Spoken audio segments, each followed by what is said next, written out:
Hello, Lady SBOI here. So last weekend I went to Nekocon 2023. If you've never been to Nekocon, it takes place in Hampton, Virginia, usually during the first weekend of November. And I would say it is about a medium-sized convention, not very small, but also not big like TotsuCon. It takes place in the Hampton Roads Convention Center. Right next to it is the Embassy Suites. And that is the preferred hotel for a lot of people because you can just walk right out of your hotel room, down the stairs, and right over to the Hampton Roads Convention Center. So you don't have to worry about losing your parking spot just to be able to get to the con. I love the Embassy Suite rooms because the way they have the actual bedroom part, a little bathroom part, and then they have a little living room where you can be able to pull out the couch for an extra bed if you need it. It was great for me because I had to get up around I'd say 7:30 or so because I had photo shoots at 10 o'clock. I was able to do my makeup outside in the living room area, so I didn't really have to disturb anyone, and then I was out the door.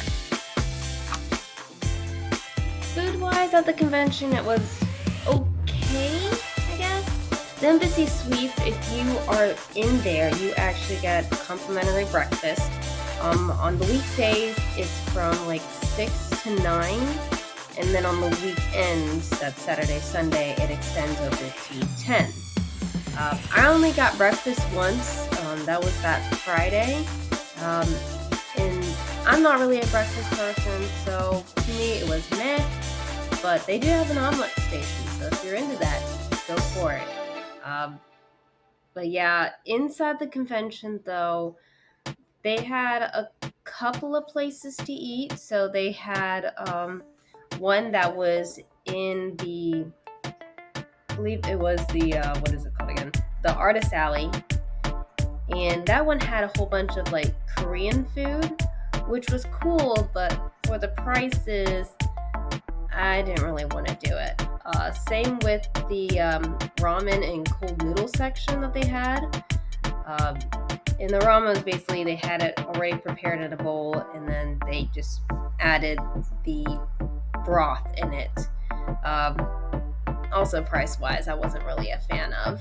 I did go to, there's an outside section called Grouchy Eats, and that one had more food that I would be wanting to eat at a convention. Because when you're at a convention, you want something that's really easy to stomach down.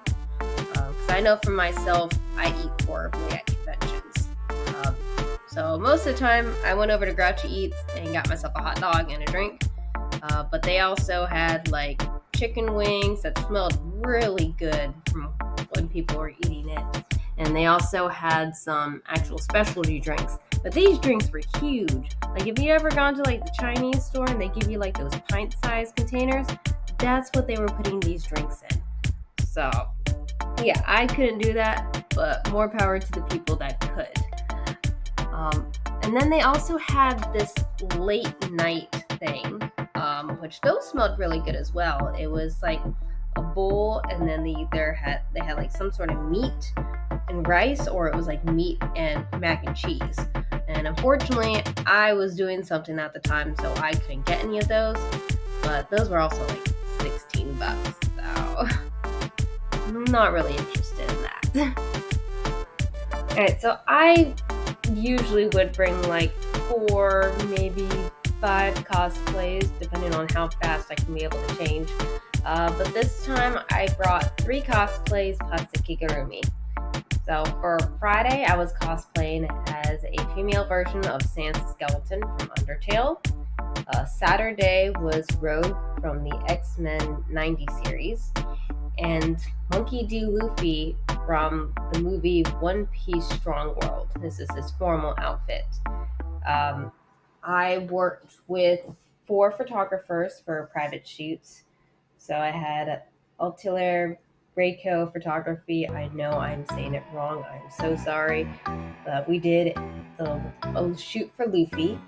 At Tsukiyami-sama Studios Photography, we did a shoot for Sands. With an H Media, we did a shoot for Rogue.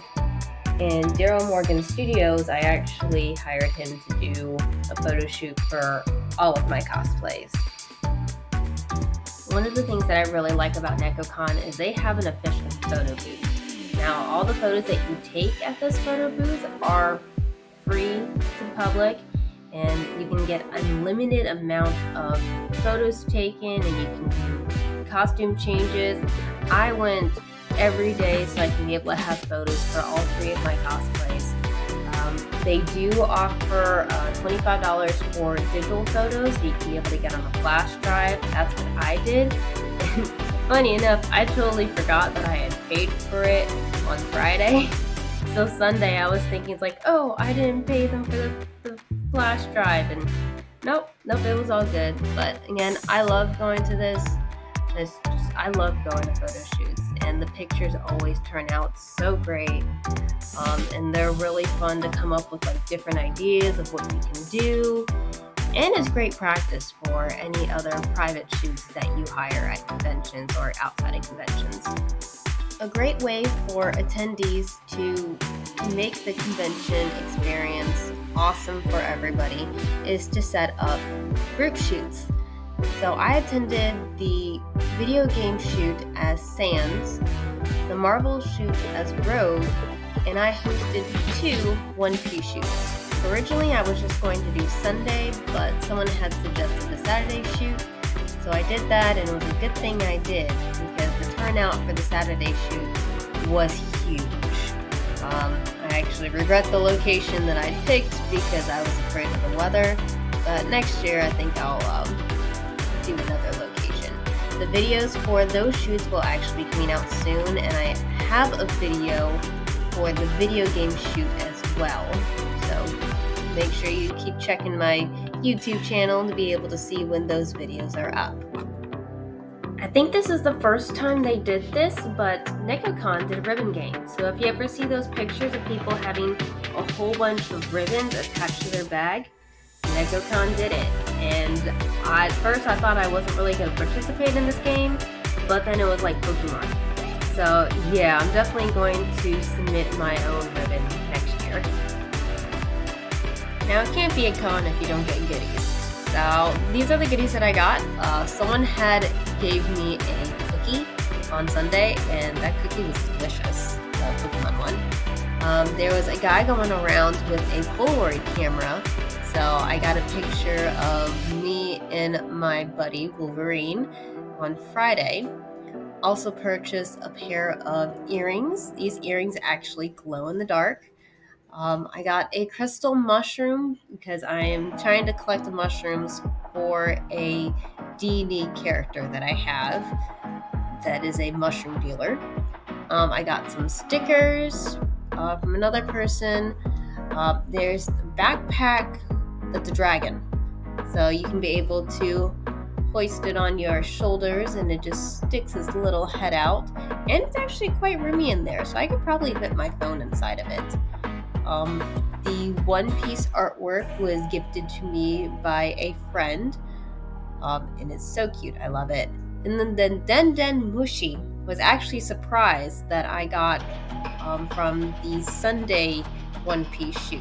I guess the person that hosted the shoot last year got himself a Den Mushi, so then he gifted me one for this year, and now it is going to be my official mascot every time that I host a One Piece shoot. If you ever want to get a free pass into a convention, probably consider staffing it. This was my first year staffing at Nekocon, and at any anime convention. I have a friend who's been staffing at conventions for a while, especially Nekocon, and she had voluntold me to staff Nekocon with her. And so I decided to try it out. I had the third shift, which we'd call the graveyard shift, because it was between 8 p.m. to about 2:30 in the morning when the convention closes. I did that because then I would have the daytime to be able to do all the photo shoots that I wanted to do, and then nighttime I just worked. Um, this year I was able to get a room with some other staffers. Had met people in the staff that I knew from outside of staffing, and now I have more friends. But yeah, when you're staffing, they'll have assignments for you. I was working con safety, so I was roving around, which was great because I was still able to interact with other con goers and even take pictures with them. And then I also had curtain duty during the Nekocon prom and the rave, which wasn't too bad. I just need to remember to wear earplugs next time. But would I staff again? I am actually highly considering it. Because again, you get a free badge, which is a lot of money you do not have to spend. And it's just a fun thing to do at the end of your day. And who needs sleep? My plans for next year, these are subject to change, but I am highly considering staffing again. And I'll try to see if I can bring my husband along too. For the ribbon game, I think I want to become a ribbon dealer, which basically that would mean I would have ribbons that I can be able to deal out to people. And I have a couple of designs in mind, but I'm going to have to run them by the ribbon game committee. Group photo shoots, I do plan on hosting the one-piece shoot again, but I'm debating whether or not I want to have multiple one-piece shoots or if I just want to do the one. I definitely know that there will be a Saturday one-piece shoot. Cosplay-wise, I'm going to try something different. I got this idea from my husband, but I'm going to be cosplaying one character, but having different outfits for that character. So that would definitely save some space for me and probably save makeup ideas too, since it's just one character that's going to have the same makeup. But again, these plans are subject to change. If you want to keep up with any updates of conventions I go to, or even for next year's Nekocon, make sure to follow me on my Facebook page, Lady SBOA Cosplay. But yeah, thank you for watching, and pretty soon I will have those other videos out with all the pictures and whatnot. So